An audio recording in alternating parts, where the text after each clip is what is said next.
There's just stress that now you carry because I brought that home to you. And now you're stressed because I'm stressed. And it just creates this more friction. Whereas if we have that good communication, we have that time together, and it's not perfect. Maybe it's while we're taking a walk or while we're changing diapers, or like you have to just make that time so that you can communicate about what's going on.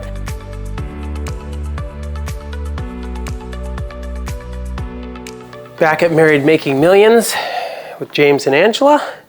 And today we're going to be talking about some questions that we had kind of come up with that I think a lot of people are thinking about, talking about, don't know how to tackle, answer. What else would you say about it? Just tough. Yeah, just like top questions, I think, when running a business and trying to still have that resilience in marriage. So some of them are tough, and I think we're going to try to answer them to the best of our ability and try to give some insight on the things that have worked and haven't worked for us. Okay. All right. Why don't you start? I'm going to start. You start it off. All right.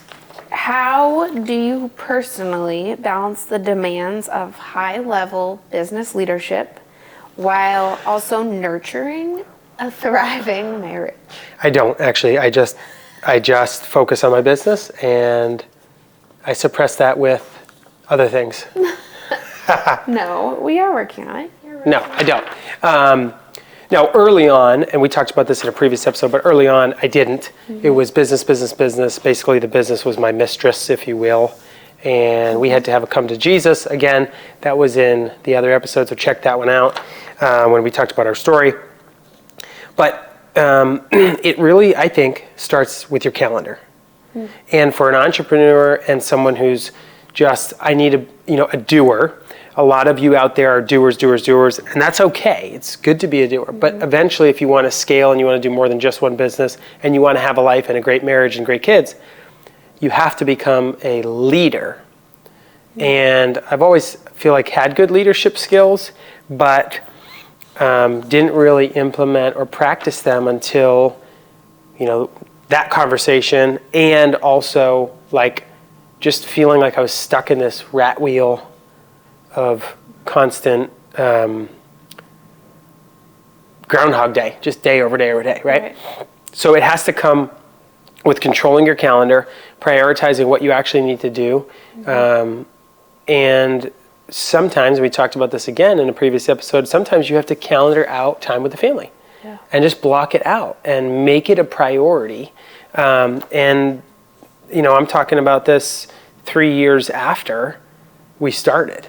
Right. Not just, the other day, right? And so this is a constant learning of years. And I would say within the last 12 to 18 months, we've really, I think myself especially, because I'm really more in the business, but have really made it a priority to try to turn off from work, try to get you in the calendar, try to get Lila in the calendar, to make things happen for the family. Yeah. So I know it was maybe detailed, but I would say it's got to start with the calendar. Mm-hmm. If you just feel like, if this is you, because this was me, but if this is you, you've got to take a look at your calendar, and there's a good chance like there's nothing on it. And there's nothing on it because you're not prioritizing anything. Right, but you're your just days going. Are full. But right. Your days are full, right? You're just going and you're busy. That's the new status symbol. Oh, I'm busy. Oh, you're so busy. Oh, you're such a busy person. Well, no, everyone's busy, but if you prioritize what your busyness is, right, then you'll actually accomplish what you should be accomplishing and not just letting your day control you. Mm-hmm. Does that make sense? Yeah, absolutely. And I think that's important to talk about with your spouse on what times work best. For us, we prioritize dinner time. So from typically 4 to 6, 7 for sure is blocked off. Hopefully 4 through the rest of the night. But if you have to, do something, typically it's after that dinner window. So that was something that was important to us. Mm-hmm. So sit down, talk about it. Maybe it's the morning time that you need blocked off. But talking about that and making sure that those things are in the calendar, I definitely think helps. So can you share a story from our marriage that taught you the valuable lesson in resilience, both personally and professionally? I think the one thing that comes to mind personally is going through IVF together. Not once, but twice we've done IVF. And I think just the emotional, physical, mental, financial, all the things that come with that were definitely something that we came through with more resilience than definitely had going through it. And professionally, I would say running a store together, for sure. Yeah. And it's funny because both those things are hard, but I think the resilience comes after the hardship. Like you Absolutely. work through it, you've been strengthened because You you've went gone through through it. this hard thing, right? So I would say both of those built resilience in our marriage, even though they were probably some of the most difficult things. Yeah, it goes with change too. Like when you change things, that's when you learn. You don't just learn and grow by not changing Yeah. or by watering. Plants don't grow without water. Right. So you've got to water them, and you've got to water your relationship. You've got to water the marriage. You've got to go through the challenges before you're going to have growth. Right. So- So resilience isn't always like the easy, pretty things. I think No, sometimes it's dark and terrible and lonely. lonely for sure, but I think sometimes the resilience comes from the hard things. James, how do you think a strong, supportive marriage contributes to long-term success in the business world? Well, in our first episode, we talked about statistics on if the marriage and the home life isn't buttoned up, taken care of, it impacts the business substantially. Yeah. I mean, think about it. If, let's say, you're having conflict in your marriage, or, let's say, God forbid, somebody cheated on each other in the marriage, that is going to be in the back of someone's mind, the business owner's mind, and you're going to be thinking, well, I can't focus on my work, I can't focus on my tasks, I can't focus on what I need to get done because I've got this underlying issue at home in the background. That's going to impact the team, it's going to impact the meetings, it's going to impact your sales, your customers, it's going to impact everything if your home life isn't taken care of. And so, to kind of answer that question, like, you have to come together, and I would say the key to that is communication. Yeah. If you don't come together and communicate about a little bit of work stuff, I wouldn't drown each other in work. Don't be talking with your wife about all the issues and the challenges at work, because that doesn't, it's not healthy. It's not healthy for the marriage, it's not healthy for the business either. Right. A lot of work stuff should stay at work. Home stuff a lot of times should stay at home. Not always. There's going to be some blend, especially if you're the business owner, the high achiever, or what have you, the manager, the leader. That's going to bleed over a little bit, and that's okay. But if it's just this constant negative, that's going to be bad communication. It's going to automatically spin into bad, right? Whereas if you are communicating in a more positive way, a more light way, yeah, there may be some big problems at work, but if you're bringing them home and making them big problems, they're big problems. If you bring them home and they're, yeah, we got a couple challenges at work, like it's not a big deal, I know we're going to get through it, like that's a much different conversation than, well, this, and that, we lost this big sale and I don't know what we're going to do. Like there's just stress that now you carry because I brought that home to you, and now you're stressed because I'm stressed, and it just creates this more friction. Whereas if we have that good communication, we have that time together, and it's not perfect. Maybe it's while we're taking a walk or while we're changing diapers, or like you have to just make that time so that you can communicate about what's going on. I think you have a very strong home life, strong marriage, your business will thrive 10x. Because there's the support of the wife, the spouse, the husband, whoever it is. And for me, that just powers me, that just fuels me like a rocket ship. And so that will, it's constant though. This question says long-term success. I don't want to just be successful next week. Right. Yeah, that's good, important. But it's going to be this ongoing maintenance. We get our oil changes in our car, we get our tires rotated, and we do the engine flush, we do all this stuff. Right. But what do we do for our marriages? Right? Right. I'm not saying you need to go to counseling. Maybe counseling's good. Maybe some counseling maintenance is good. Somebody to facilitate some conversation, like Right. an appointment that's on the calendar that you have to be at Right. together. So yeah, I think if the marriage isn't relatively strong at home, the business will always suffer. Yep. Got a lot on your mind when you're going through things like that too, that I think you take to work then. Correct. Yeah. And statistics showed that. I Right. mean, you read that The on the very beginning. first episode on why we're doing what we're doing and why we are passionate about married couples in high achieving positions and leadership positions and business owners, Yep. specifically because of that. Right. All right, where did we leave off here? What strategies do you implement to ensure that your marriage remains priority despite the pressures of running multiple businesses?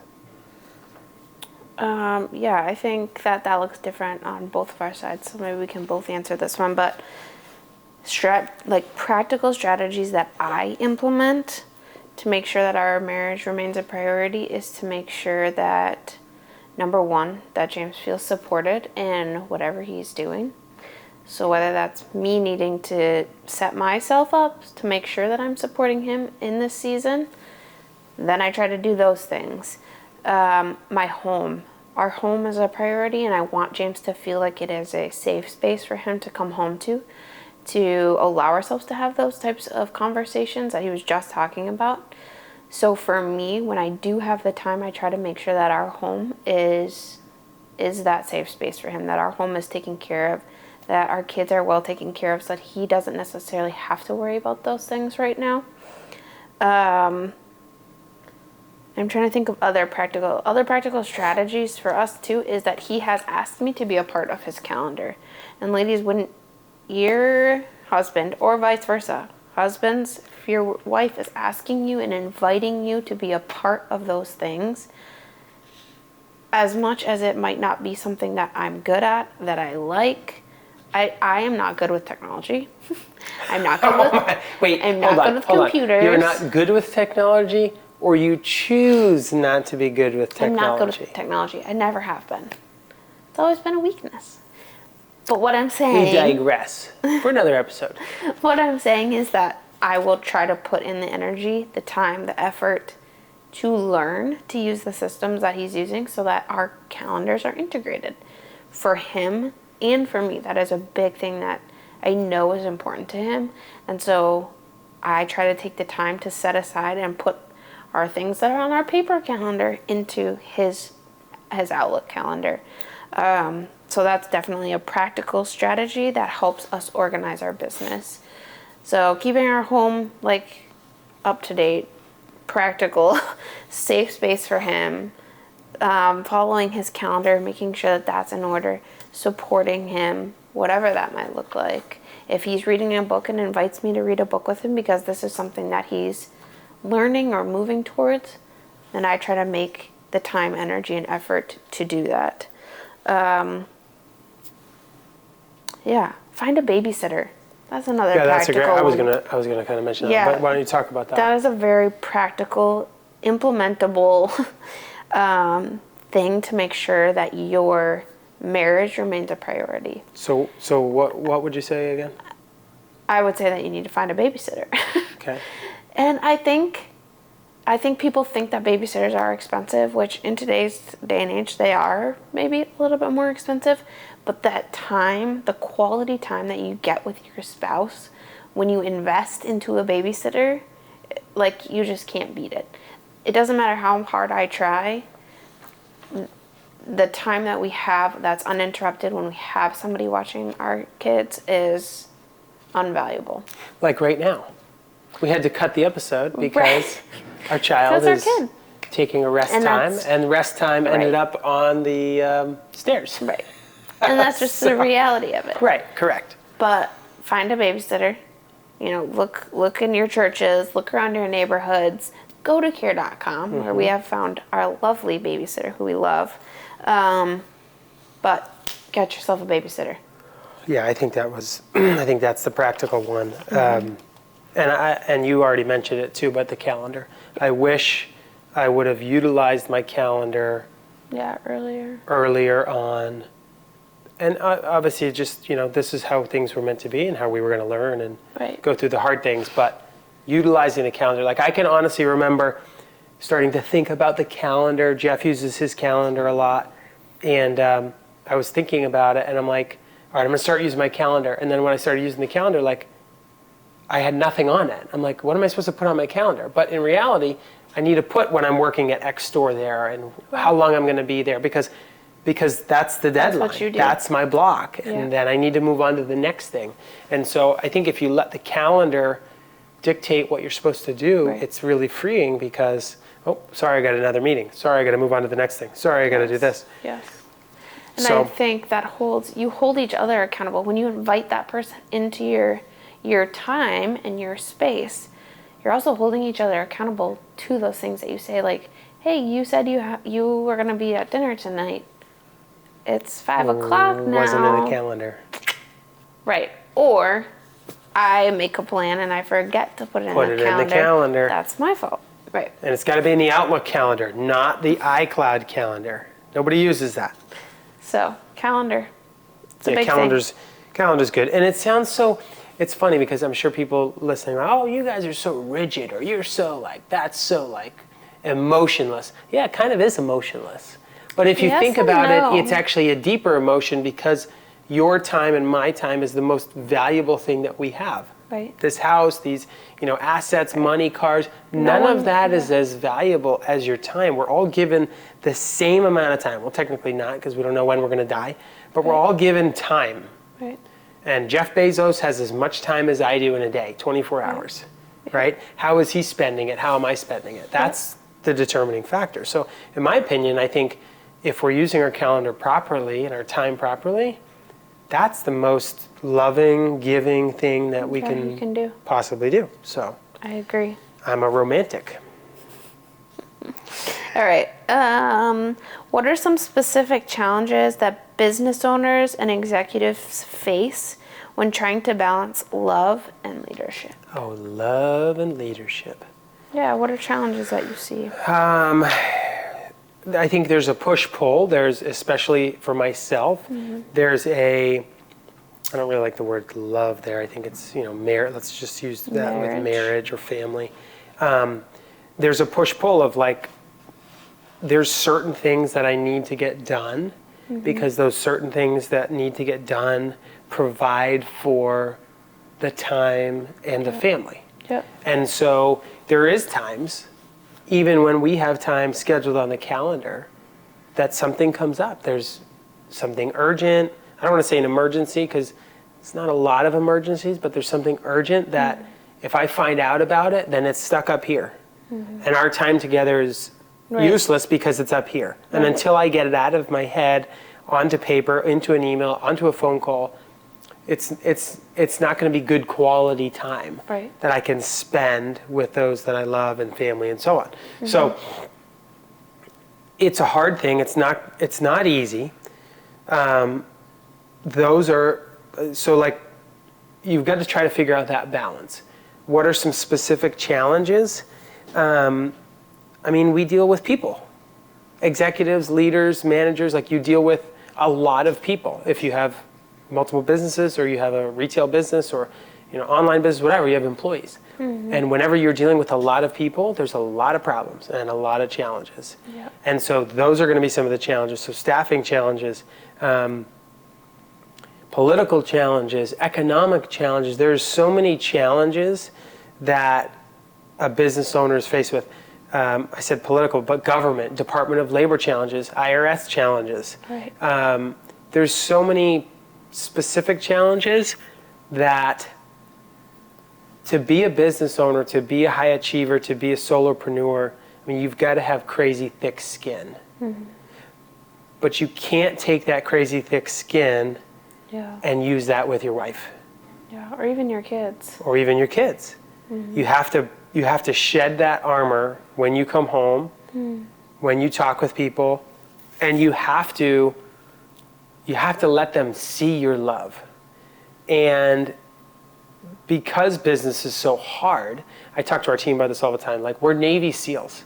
Like, I know that sounds crazy, but business owners, entrepreneurs are Navy SEALs of the economy. We are on the ground, we are scrappy, we're getting it done, and we're fighting the good fight. But when we come home to our family and to our 2.5-year-old daughter, they don't get that. They need soft, tender love. They need I loves yous. They need kisses. They need hugs. They need quality time. They don't need the firm, stern, executive business owner, cutthroat salesman. They need the fun, happy, outgoing dad that loves them, that wants to give them the whole universe. So I think that's a hard balance. Yeah, I think that's a really hard balance. And I know a few times where, and I noticed Lila that doing this, like there was a couple days I had, a rough day or challenges or issues, and not that I snapped at her, but I just had a tone, and she immediately turned around and put her head down, and I'm like, you idiot, like you just really screwed that up, right? Because of the way you talked or the way you, so we have to know that you have to be able to turn it off, and that's really, really hard sometimes. Yeah. Is there anything that the spouse at home can do to maybe help make that transition from like you either walk through the door and you've had a hard day, or you come out from the office and you've had a hard day? What can we do on the other side of that to help make that transition a little bit smoother? Yeah, that's a good question. I think there's two facets to that. I think the first thing is we as men or women, whoever's in that role, you got to man up. Sure. Your day is not done when you get home. It's not even close, right? Because the spouse, let's say the stay-at-home dad, stay-at-home mom, if that's the case, their day's not done. You've just been with a 2-year-old for 10 hours, 11 hours, and who knows how she's been. Hopefully she's been great, a little angel, of course, right? But it's 4 o'clock, 5 o'clock. Let's say I'm getting in, I'm walking in, whatever, and I just want to kick off my shoes and grab a beer. I don't even like beer, but whatever. You get my reference, right? And turn on the TV and just be a vegetable. You can't do that. Yeah. You just left your battle zone at work, at the office, sales, whatever. And now you enter a new battle zone. And the battle zone here is playtime. It's fun, right? It's imagination. Yeah. But you have to be present. So don't just think you can crush it at work and bring in the 6-figure income and then you get to come home and do nothing. That's not how it works. You need to man up again. You need to put in another 4 or 5 hours and be present with your kids and your children. And I'm not perfect, failed at this many times, but it's on my mind and I know this. We need to be present. We need to be focused on the family when we get home. We can't come in as a zombie. So that's the first thing I would say. Okay. For us, for that achiever, high achiever, what have you. The second thing I would say for the wife is try to be supportive. You don't know what happened that day at work, right? And so don't just hammer the spouse who comes in and say, take the kids. I'm done with this, right? Like there needs to be like, let's take some deep breaths. Let's have like a 5-10 minute conversation. How was your day? Wasn't great. Okay. What can I do? What can you do? Like it's got to be this mutual, again, it goes back to communication. Right. There's got to be that mutual communication. Apart from that, maybe you do need 30 minutes. Right. And if that's the case, spouse that's coming home from work or battlefield, then suck it up and deal with it. Right. Do it. Get it done. Be with your kids. Be present. Right. Let the spouse take some time. Take a walk. Whatever. Take a bath. Whatever needs to happen. So I think that's part of it. But I'm tired of hearing and seeing, like, I think that was the common misconception maybe even years ago and maybe still today. Oh, the husband goes to work, so that's what he has to do. The wife takes care of the kids. Wrong. big time wrong. Right. Like way wrong. That's the problem with most of the generational kids right now, is they're so jacked because dad wasn't present. I'm getting a little passionate here. Getting passionate because I got a 2-year-old that needs some direction from daddy. Absolutely. And I'm the best ever. According to her. According to her, check out the Instagram. I'm the best ever. So Yep. does that kind of answer that question? Yeah. I was think getting that's a little helpful. passionate there. I like it. Let's see. What role does faith play in helping navigate both your entrepreneurial journey and the marriage journey? I mean, I would say for us, faith has a huge role. I mean, there's a lot of practical ways that I think it plays a part. There's like a bigger picture and then a lot of day-to-day stuff. Bigger picture is that we believe that the Lord has led us to this position that we're in today. He's given us opportunities. We talked about this before, but we've always prayed. We've always sought counsel before we start something new.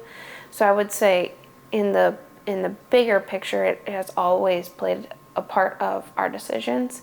And I pray that it will continue to be a huge part of our decisions. And then in more like day-to-day stuff, I would say like my faith personally is what gives me strength to get to that 16th hour of the day when I have been with kids all day or I've been trying to get things done. It is what fulfills me when James is traveling. I don't feel as lonely when I'm by myself when he is working. The Lord has been that constant and that stay. Mm-hmm. So I think faith, without our faith, I think our lives would look very different at this place. So I'm grateful for that, and I think it's just a huge part of who we are and what we believe and why we're doing what we're doing. I mean, I think it's everything. It's literally the number one pillar of our core values. It leads our marriage. If we're acting like Christ, if we're serving like Christ, then our marriage will be 10 times better. Our business will be 10 times better. Jeff and I literally just recorded a podcast all on faith and our beliefs and all that for McGuire Enterprise, so go over and check that one out if you want. But it literally is everything. It's our pillar. It's our worldview. It's how we filter everything right. through our it's faith. The lens which and we're not through. perfect, not even close to perfect. Right. And I think that's something that needs to be said up front is, as Christians, born again believers, we're not saying that we're perfect or we're better than anybody. Right. We're saying that these are the values that we hold. This is what we believe. Right. We believe it to be the one and only truth, and we don't hate anybody if they don't believe what we believe. Right. We love you just the same. We hope you have an open mind and want to explore what we believe to be true. If you believe it, that's your choice. Right. But faith is everything for our marriage and for our business, and we would be nowhere where we are today if it wasn't for the saving grace and faith that we currently have. And I will say, too, our faith doesn't make it easy. It just makes it a lot more possible to go through. Yes, 100%. So I think that's kind of a misconception, too. It's like the health and wealth gospel. That is not at all what we believe. We believe that the Lord is going to bring us trials. It actually says that. So it's not that it makes it easier. It just, like I said, makes it possible to go through. Let me ask you this one. How do you handle inevitable disagreements that arise, both in business and in your marriage? Yeah, that's good. I would say that's an area that I've personally grown in. I used to handle disagreements by Pouting and not saying anything. We call it clamming up or exploding. I would be the one to clam up and not say anything. Give James a cold shoulder. We wouldn't talk about it until he would force it out of me. Oh, yeah. And even then, it was very minimal words. Yeah. That was early on in marriage. Now, I would say I'm a lot better with communicating. We have gotten a lot better with communicating. One key phrase, like a practical key phrase that we often use in our marriage when we're communicating is, you said this, and this is how it made me feel, is that actually what you meant? Like, this is what I heard you say. Is that how you meant to say it? Is that what you meant? And I would say a lot of times it's not what you meant. Like, No. you're like, well, actually, I don't know how you got that out of it, but that's not what I meant. So I think Yes. there's little practical things like that can be a part of your conversation or help you, especially help me who does not communicate well. I think you communicate great. You just don't love communicating. Right, I would rather just hold it in or Right. wait until Or text me. right, or wait until like the last straw and then explode. Right, right. So we've gotten better, but communicate. Tell your spouse how it is actually making you feel and communicate about that. So we already talked about this in another episode, but you could just cover it really quick, and I'm happy to share too. I'm just rapid fire questions at you. Okay. Can you share a moment when your business was thriving, but your marriage was, I'm trying to think of a T word, was diving? Yeah. Can you share a moment in business can you share a moment when your business was thriving, but your marriage was diving, and how you worked through it? Yeah, I mean, I think the biggest thing was when we were running that first store together. Right. I would say the business was thriving. It was doing well, It was yeah. growing. We were Profitable, making yeah. money. We actually couldn't, we didn't have enough staff to keep up with the number of customers. Right. But our relationship was, Diving. yeah, as you say, it was not in a great spot. It was not pretty. I think it was a lot of different things, and again, we've talked about this in prior episodes, but lack of communication, just lack of time together. Lack of sleep. Lack of sleep. Lack of Lack showers. We were both probably smelly. There was a lot of lacking, Yeah. but the business was thriving. Yeah. What would you say? How did we get through it? It was kind of like, what? How did we get through it? Well, Angela took me back in the hallway and we blew up. Right, because that's how I communicated back then. She was holding it all in, You did get really sick one week, Yeah. just because we were all being Just- overworked. Yeah. Lack of sleep, overwork. That was really crappy. You had to call out sick because I had to cover your shift. I think that was a 24-hour day. I got to write her up for that. But no, you kind of blew up, and I was oblivious because the business was my mistress, and I was like, I This is wasn't going loving it. so No, I wasn't good. loving it. It definitely wasn't amazing. I was actually kind of starting to hate it, resent it. Right. But we had a very aggressive conversation, and that was good. That was healthy. It was healthy to understand what you were going through and have you communicate it in words and in tears. And I understood the seriousness, and we had to make some changes really quick. And they still didn't change as quick as we were hoping, and they took time. But I think I kind of just kept saying, "Hang on, it will get better. It will get better. I promise, it will get better." And eventually, It 4 did. years later, it's gotten better. It takes time. So, yeah. But again, we talked about it. We eventually communicated about it. It wasn't necessarily the right way to communicate, probably, but right. we did have that conversation. How would you say we encourage each other to grow individually and as a couple while also growing our businesses? So individually, really a lot of times we just share information with each other. Mm-hmm. Like, whether it's we're reading something in our Bible, we're reading something in our Bible, we're reading something on an article. I'm reading that book by Dan Martell. I've shared you a lot of information from that book. Buy Back Your Time, really good book. You should check it out, by the way. And then we talk a lot. Like we talk a lot. So in the mornings, if Lila's still sleeping and we've had our coffee and worked out and stuff, we'll talk. We'll just talk about houses, or we'll talk about real estate, or what we're interested in investing in or doing. We'll share information with each other. I think specific growth, I think a lot of times, and again, we talked about this in another episode, the episode of our story, but I went on this really big self-development curve, if you will, and I didn't want to push it on you. And husbands or high achievers, I wouldn't recommend you do that. You don't push growth and and development on your spouse because they may not be ready for that. Right. And it'll probably just shut down. And they'll shut down and they'll reject it because I tried that and it didn't work. So I just developed and wanted to continue to develop. And you saw the change that was taking place and said, I like that. Right. I'm attracted to that. I want a piece of that. Yeah, why don't I get a piece of that? And so you just started to kind of follow along. So I think it's the same. Leadership. I try to just follow that same thing now. Like I'm not going to force my wife to read something that I'm reading. Right. If I see a great snippet, I'm going to share that with her. And if she takes that and it's like, wow, that is really good. Let me read more, which has happened.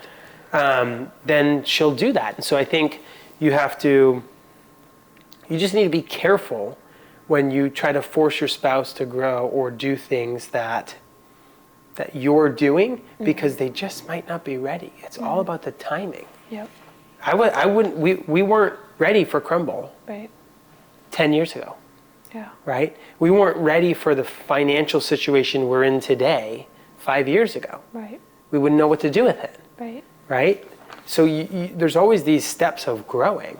And so I think it's really important that you lead by example, and then when they're ready to grow, they follow along. Now in business, it's a little bit different. If I'm the business leader, there's a growth expectation from the team that you lead. Right. The only way there's a growth expectation if that expectation is set from the beginning. When you interview, you hire, job description gets posted, you discuss it, you say that this is a growth position. You will be required to grow. If you can't grow, then you will be capped and potentially be removed or changed or Right. It's not the role for you. Right, bye-bye. Wrong role, right? We literally just got off an interview half an hour ago with somebody that we're looking at bringing on as a manager, and we made that very clear. Like, this is a growth position. We expect you to grow in this position and move on from this position to another position, right? I think a lot of people are attracted to that. The right people are attracted to that. And so in business, it's a little bit different. If you can't grow with a company that's growing, then you're going to end up being removed or you're going to end up going backwards. Yeah. So, and it's the same thing.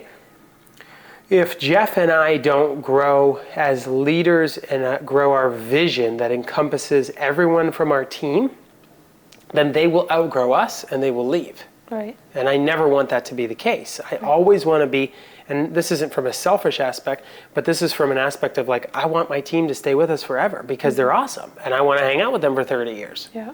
And so I need to always make sure that I'm growing and staying on top of that. Otherwise, they'll leave and we'll have to go find someone else and put a ton of time, effort, and energy into them.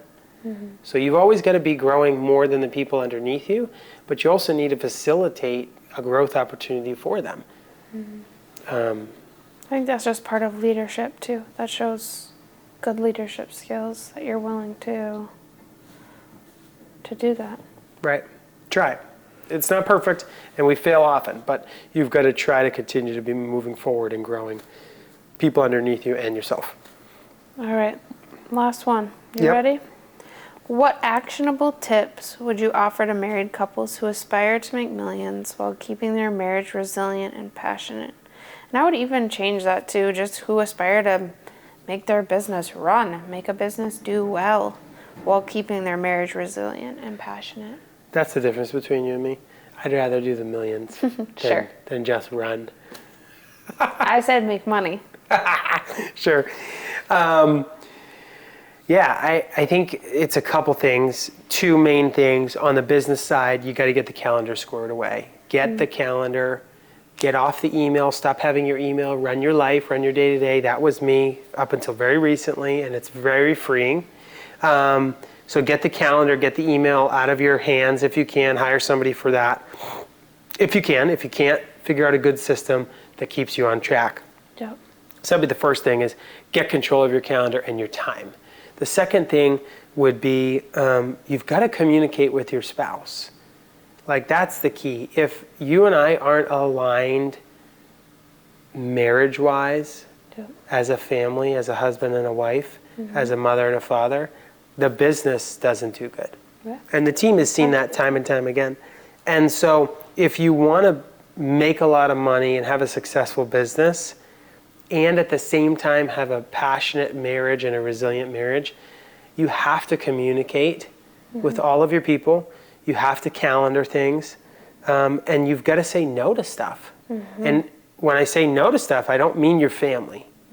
Because, you and I are on the same page. I think a lot of people probably listening are on the same page of the family is first over the business. We're very protective of that. Yep. And so, where I wasn't as protective in the early days, I am much more protective now, where, this coming week we're going to be traveling. Like, you're coming up with me on business trip, right? I'm not going to see you the whole time because I'm going to be at a hotel as well, but you're going to be close. We're going to be together. Right. And so, like, that's something we've decided that's important. Yep.